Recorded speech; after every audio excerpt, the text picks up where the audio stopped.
these days we'll give back the time we borrowed.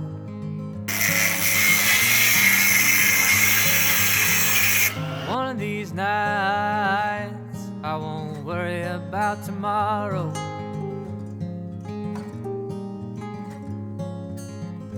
One of these moments will stick in my mind. And one of these afternoons, I swear, we'll get up and we'll leave this time. We'll never make it very far. I like you riding in my car with your banjo. Thanks for tuning into the channel again on another episode, getting Laz road ready for some more epic adventures. You saw me just grinding, cutting, soldering, wiring, making harnesses, doing all that stuff. So what I've done is I've done an Edict motor relocation from down there. I don't know if you can see that. It normally sits all the way down here, all right? And it's prone to getting a lot of mud, and it's prone to going underwater on deeper river crossings. So what we've done is we've moved it up next to the brake booster. I've sealed the motor because this motor was recommended, this Edict motor was recommended off a couple of the forums, and it's off Alibaba, and it costs about, I think it was $100 to my door, but $60 for the part. So I've sealed up the motor, put in a 5-pin plug, a off-the-shelf relay, and a inline fuse, waterproof fuse. So that's all been fused up, and now it's all working. So we've ticked off that. We're going to move on to engine mounts, and we have an issue with where the exhaust mounts from the sort of higher mounted turbo. It runs really close to both the starter motor and the engine mount. So the engine mount is pretty old, but it's starting to sag, and I think it's from the heat of where the exhaust runs between that, the starter motor, and the chassis. So I need to put more insulation on the exhaust dump pipe. So I'll get the parts for that, and because of YouTube, we'll be back in a second, and I'll show you what's going to happen with that. While we waited on parts, I got stuck into removing the engine mounts. The right hand side is super easy, while the left hand side has a 28 volt generator and engine mount bracket built into the same unit, and has 6 bolts securing it. This was made more difficult by the sagged mount hindering full access to a bolt. Couple taps with the hammer on the metal part of the mount, and out she came. A fair while back I got my hands on a spare steering box, which I sent off to get rebuilt with all new internals and seals. The old steering box had some free plate, as well as worn splines where the pitman arm engages, and worn shaft thread. With the engine mounts removed, this allowed the new steering box to easily be dropped into place.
With the motor now sitting on the new engine mounts, it was time to strip the old exhaust wrap off and prep the dump pipe for some car builder's exhaust heat shield.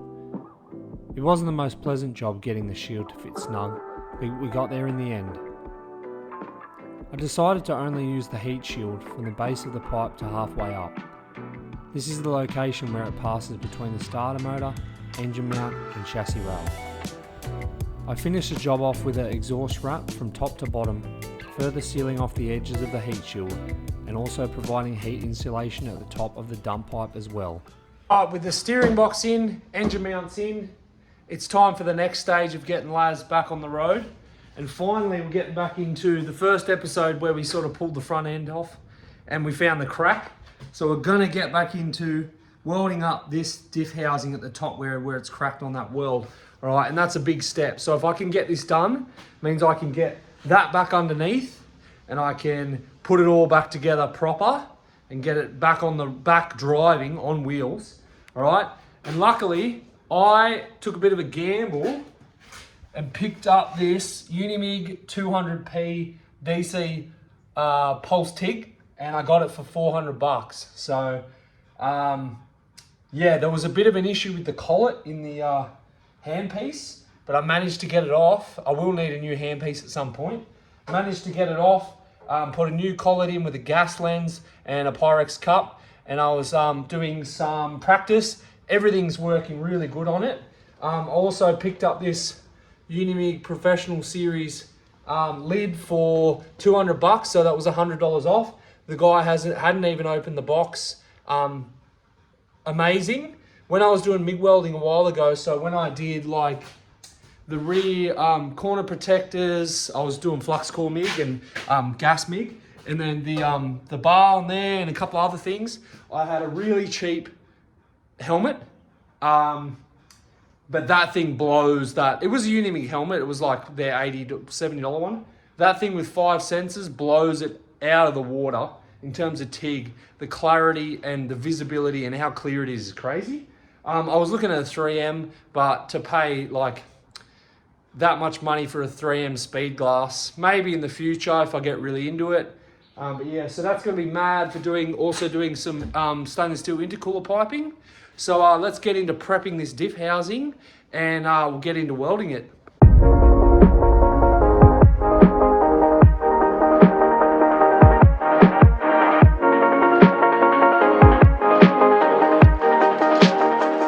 Basically got most of it prepped. It's pretty hard to see it. I think there's another leak somewhere, but we've got to fill that, stop that from leaking, and then pressure test it again and see if it leaks anywhere else. It might just be that top one, but we'll see. But what I've done is I've tried to, it's very hard to see. So there's a crack that goes from there all the way. You could only see that much of the crack before, but now that I've uncovered a little bit more, and what I've done is I've drilled either side of the crack, all right? As you can see.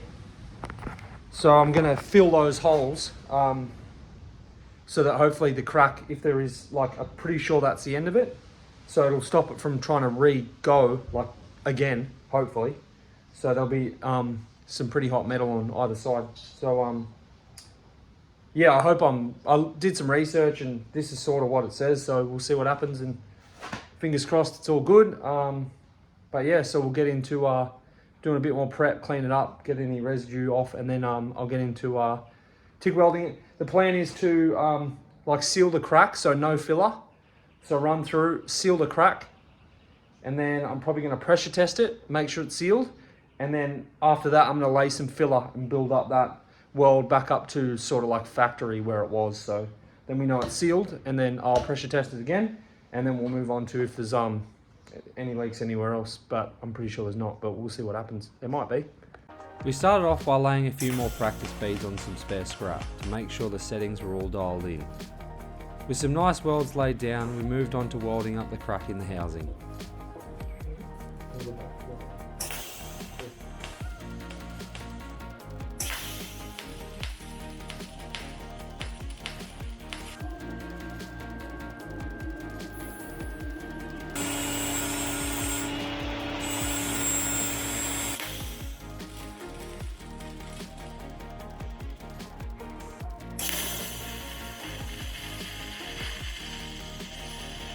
So I'm having a couple of issues with like oil that's in between the crack. Like I've tried to get it out, but it's really hard. So there are a couple of, I get some nice beads going and then it hits those really porous, those spots with the contamination. and then it blows some holes. But there's like some good spots like there it clearly doesn't have any in there. So I'm just gonna like grind those bits out to get rid of that contamination. Use some more brake cleaner, try and get it all sorted, and then try and go again. Anyway, we'll try and get this sealed up. And when we've got that all sealed up, then I'll start building up and working back up to it. Just a quick heads up on using brake cleaner before welding. I usually go with wax and grease remover, but I tried brake cleaner once after seeing it on YouTube. Big mistake. When heated, some brake cleaners, especially the chlorinated ones, can create toxic fumes, even phosphine gas, which is extremely dangerous. Thankfully, I didn't use much, but it was a close call. Stick to wax and grease remover, acetone or alcohol. They're much safer for prepping welds.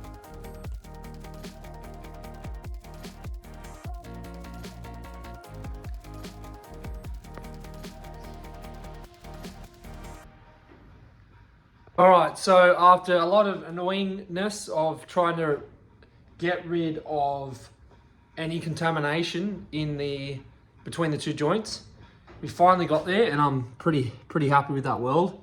Not even going to need to grind it or anything like that. And looked like we had good penetration based off the heat area. So yeah, so I laid like a root pass, and then I've sort of capped it over the top to fill it up with the to look pretty similar to the original weld. So super happy with that. So we're gonna hook it all back up, put this plate that I made back on where the diff goes, and we're gonna pressure test it again and try and find any other air leaks. Check that one doesn't leak, which I'm pretty sure it won't. And yeah, so move on from there. So we'll do that, and then I'll update you if we find any leaks. All right, so we did a bit of a leak test, and unfortunately we found another crack in the housing. It's almost, I mean, once I repair these, it should be all good. Down the track, I'll probably get another diff housing and build a new one, because there's a lot of cracks.